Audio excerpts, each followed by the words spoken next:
Hey everybody, it's D-Pad Danny back again. Now, some of you may know I went to Magfest this weekend. It was awesome. It was a lot of fun. I got to meet a lot of cool people. I got to buy a lot of things, play some games, you know, sit in on some panels and some live shows and things of that nature.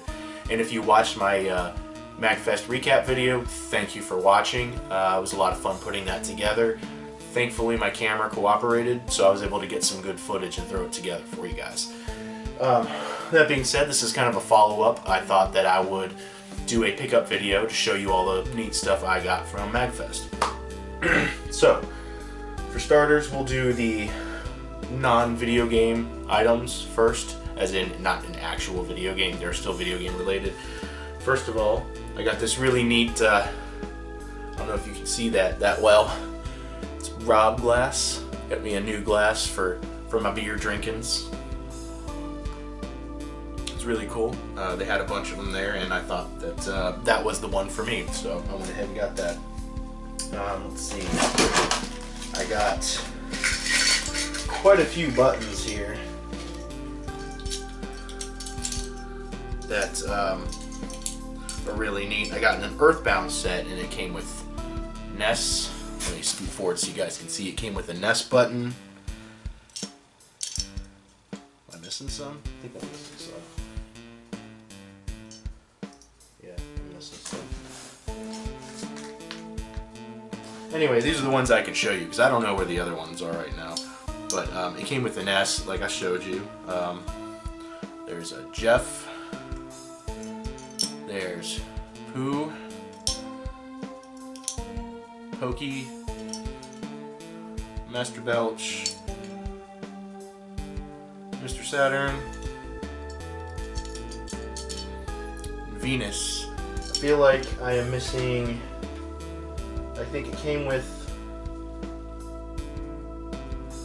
oh well yeah, I also got a Lucas, but I feel like it also came with Paula and the Runaway 5, but I seem to have missed, there we go, Paula and two main members of Runaway 5. So, got some cool button stuff. Those were $1 each, but the Earthbound set was like $5 for all those. So that was really neat. I also got some cool magnets. Also Earthbound related because, you know me. I got a NES. I got a Starman Jr., a Mr. Saturn, and of course a Lucas. So those are cool. Those will go on my fridge or maybe on my futon. I don't know. Stick them right there for now. Okay, what else? So I got to meet some YouTube personalities while I was at Magfest. Among them was the Game Chasers, and I was able to get the first and second season of Game Chasers, and I got them signed. I don't know if you can see. Those are signed by Billy and Jay, the Game Chasers. I bundled them, as you would hope to expect. I think it was it 25 for one and 15 for the other, but if you got both, you got them for 30, so naturally I got both of them for 30. And I also got to meet the godfather of online game reviews, the angry video game nerd, James Rolfe. And I got his signature as well as Bad Luck Bootsy and Kyle Justin, guitar guy. So that's really neat. That was really cool to meet them, and they were all super nice and really humble. Okay. Oh yeah, I got me a big old plushie. I saw this guy, and you probably saw him in the video. I saw him Thursday, and I was like, man, that's really cool. And every day that I went through the merch room, I was like, that's so cool. So when we went for the last sweep through on Sunday, I just bit the bullet and I went ahead and bought him. I got me a big old Metroid. This thing is really cool, and for a plushie this size, $30. Awesome, awesome, awesome, awesome. So I think he'll go right there for now. Okay, on to the games. First of all, I got at the Aftermarket Nintendo panel, Ferris Bueller from Nintendo Age, really nice guy. He had a bunch of, I guess, extra manuals that he had gotten that were, just extras laying around or misprints or whatever, and he was giving them to just hand out for whatever. So I got a manual for Euphoria. Now, this is the European version of Hebereki, and I have Hebereki, and it wasn't released here. And I don't have the manual for it. I got a repro. So I was like, I saw this one on the table. I'm like, yeah, I'm gonna go ahead and get it because I essentially have the game, even though it's under a different name. I got some Game Boy games. There was a vendor that had mystery bags for different consoles, and I'm a sucker for mystery bags, blind packs, things like that. The mystery of, what am I gonna get?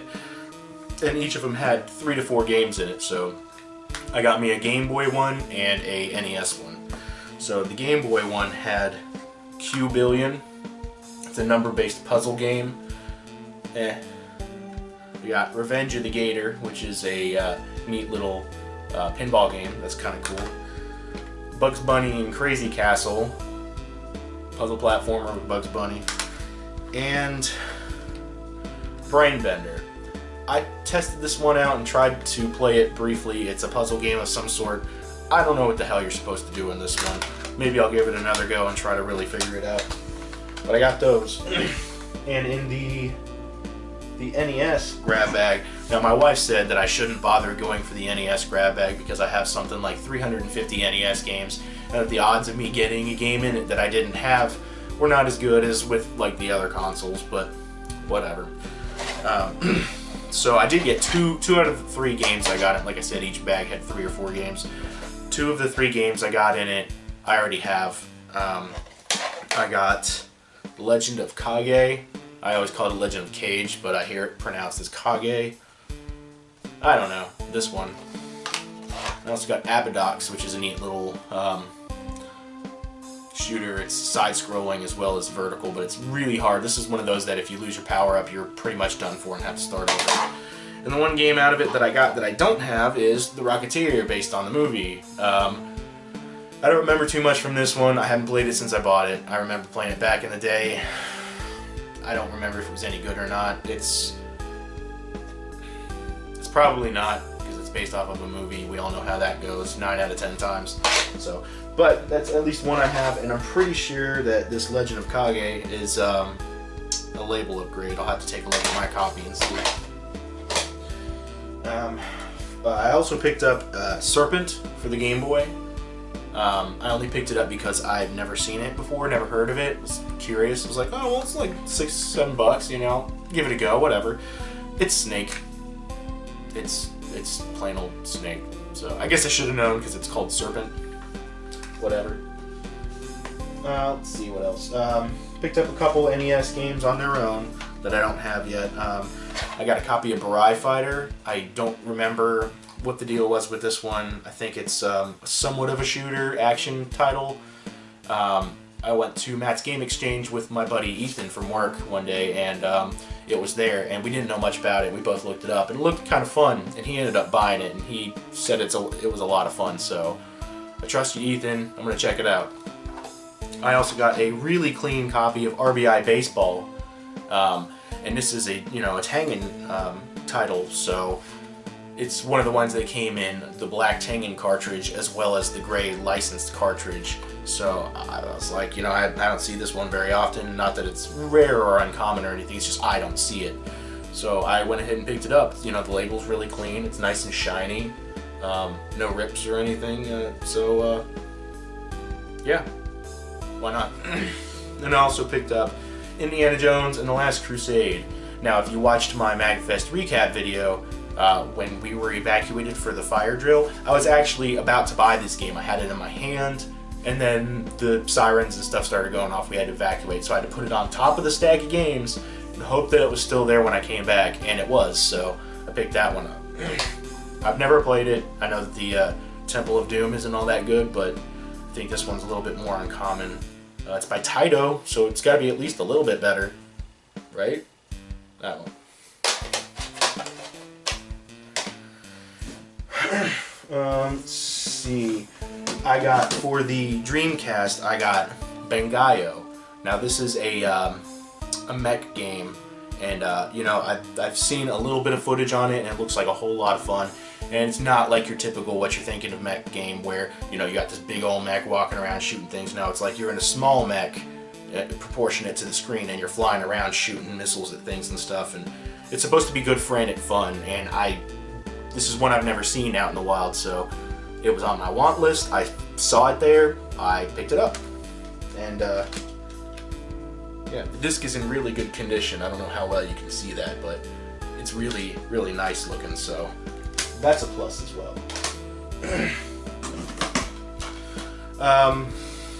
Mario Sports Mix for the Wii. This is not a rare game, but I think it's a little bit uncommon. It's not one you see pop up very often, and I think it's worth, like, if you have it complete, it's like $37 or something. It's not complete. It's missing the manual, but I mean, $5. I couldn't pass it up. The disc is all scratched up, but dude said he tested it and it plays, and $5. I'll take the risk. I haven't tested it out yet myself yet, but $5. You know, why not? I should have looked up the name of this before doing this video, because I looked it up the other day and I don't remember what it was. But I got this here platformer for the Super Famicom by Namcot. I played a little bit of it. It's super cutesy, very dumbed down. So I'm wondering if it was a game intended for smaller children. But the music's pretty good. The graphics are colorful. You get past the second level and it gives you like a tile puzzle game. And I tried skipping past it. I tried doing it multiple times, and apparently it's one of those that you have to pass it to get through, otherwise it'll keep repeating. So I may have to look up something on GameFAQs or something just to be able to get past that too, if I want to see the rest of the game. So is it worth it? I don't know, but it was like $6 or $7. It looked fun. The dude said it was a platformer, so I could play it without reading Japanese. Thanks, dude. So whatever. I picked up a copy of Dungeon Explorer for the TurboGrafx-16. Now this game is like a multiplayer gauntlet with kind of RPG elements, so you can level up, you can get better equipment and things like that. And it's, if I remember correctly from what I've heard, I think it's up to 5 players, or maybe that's the second one only. No, yeah, it's multiplayer. I think it's up to 5 players. It says something about the multi-tap, but I don't know exactly how many. The multi-tap has 5 ports on it, so that's why I assume it's 5 players. But now I just need to get some more controllers and maybe some extension cables, because the TurboGrafx controller is like, the cord is literally like 2.5, 3 feet long. It's ridiculous. That's why whenever you see me playing TurboGrafx games, I'm sitting hunched up like this, and I almost pull down the console every time. Alright, a couple Super Nintendo games.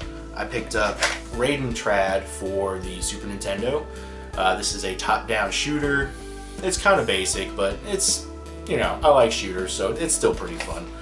I got Tin Star, which is an interesting game. It's kind of like a platformer, but it's also kind of like a point and click where you have to shoot certain things to prevent you from your character from getting hit, or, you know, just to make it through the level. Interesting thing about this one is you can use the Super Nintendo controller, or the Super Nintendo mouse, or the Super Scope 6. So that's really neat.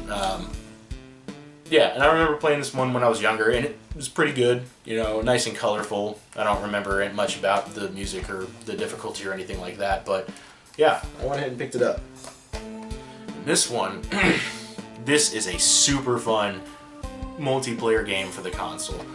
King of Dragons by Capcom. This is a RPG style beat 'em up. If you've ever played any of the Dungeons and Dragons beat 'em ups, like maybe on Steam or the Japanese Sega Saturn, or even in the arcade, this is somewhat similar to that. It's 2 players. It's got a good solid difficulty. You have different classes you can choose from. You can be like the dwarf. You can be, well, I guess the dwarf is a race, but you can be the dwarf, like a wizard, a warrior, and I think there was one more, maybe an archer or something. But it's a lot of fun. My buddy Josh brought this game over to play one time, and I had a blast with it. And it was at that point, it was one I knew I had to have, and I saw it. Had a high price tag on it because it's not a cheap game. I got it for 80 bucks. And I thought about it, and I went back the next day, and it was still there, and I was like, you know what, I'm going to bite the bullet. I'm going to get it, because it's definitely one I want to have in my collection, and with the way prices are going now, it's going to go up. So I had to go ahead and get that. I got Rockin' Ball. This is a funky pinball game. It's got different modes. It's like standard pinball, and it's up to 4 players, I guess, alternating. And then there's like sports themed pinballs, and there's even one that's like a Plinko where you can bet and win money. I don't know.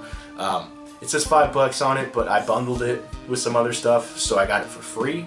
They threw it in for free. It only marked, I think it was, my total was 95, and I just, this one was in there just because I'd never seen it out in the wild before. I don't think it's particularly uncommon, but yeah, I asked if they could do me a deal, and they said that they could do 90, and so I'd get this one for free. And it wasn't the best deal, but sure, yeah, I'll take a free game. Why not? And on to the last few items I got. Let me take a sip of this beer. My throat's getting dry. On to the last few items I got. I really like repros, reproduction cartridges.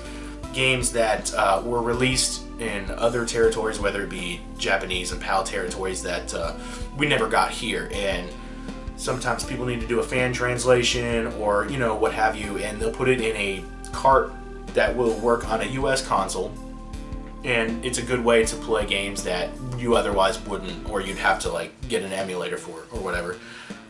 Now I have quite a few at this point. I think I have like 12 or something like that. I don't know. I'm not going to count them right now. But I definitely got a few more to add to my collection. There was a lot of repro vendors there. So I got Adventure Island 4.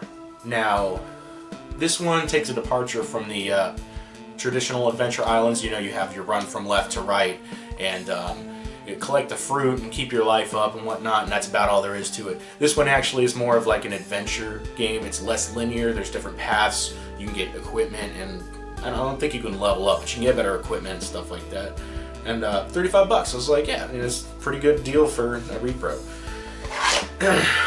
Now, these next 3 are ones I've wanted for a while. We'll start with this Genesis one. I got a super nice copy of Mega Man The Wily Wars for the Genesis. $40 for a CIB. It has the cart and the manual, and let me tell you, this manual is super. I can get the thing out without ruining it. Super nice, very professional looking. This is just good, solid quality right here. $40. Some of the other tables, they had just the cart only for $50.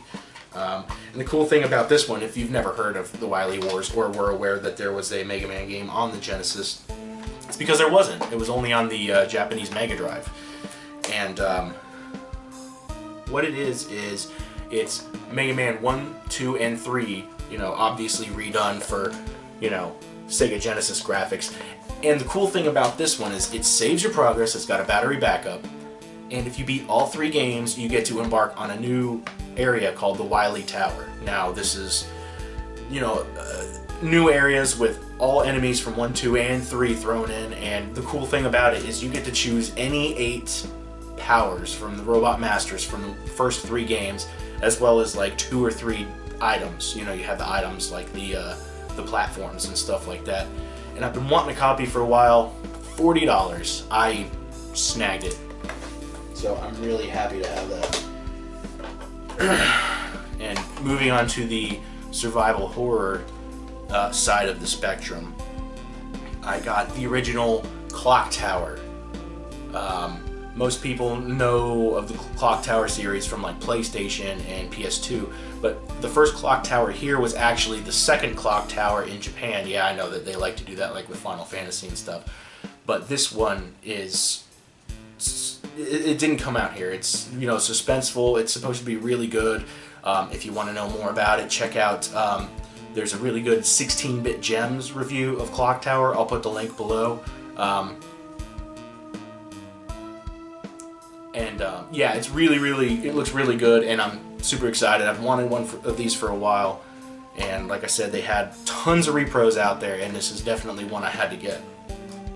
And another thing that I got that I've been after for a couple years now, and I don't know why I've never bid on one. Sometimes people offer them, sometimes they don't, but it was staring me in the face and I had to go for it. I finally got a copy of Sweet Home. This is a survival horror RPG by Capcom, based off of the Japanese B-movie of the same name. This did not come here because it did not pass Nintendo of America's standards of quality, I guess. It's gruesome, it's graphic for an 8-bit game. It has permadeath, so you know, if one of your people dies, they're dead. Another good video to look at this one is the Happy Video Game Nerd does a review on this one. It's a 2-parter on YouTube. You should check that one out. I will also put the link for that because that's a really good watch, and you know, if it looks good to you, then maybe you'll want to pick up a copy of your own. So yeah, and that's about it, guys. I mean, I had a lot of fun. I got a lot of cool stuff. I can't wait for next year. Thanks for watching, guys, as always, and I will see you soon.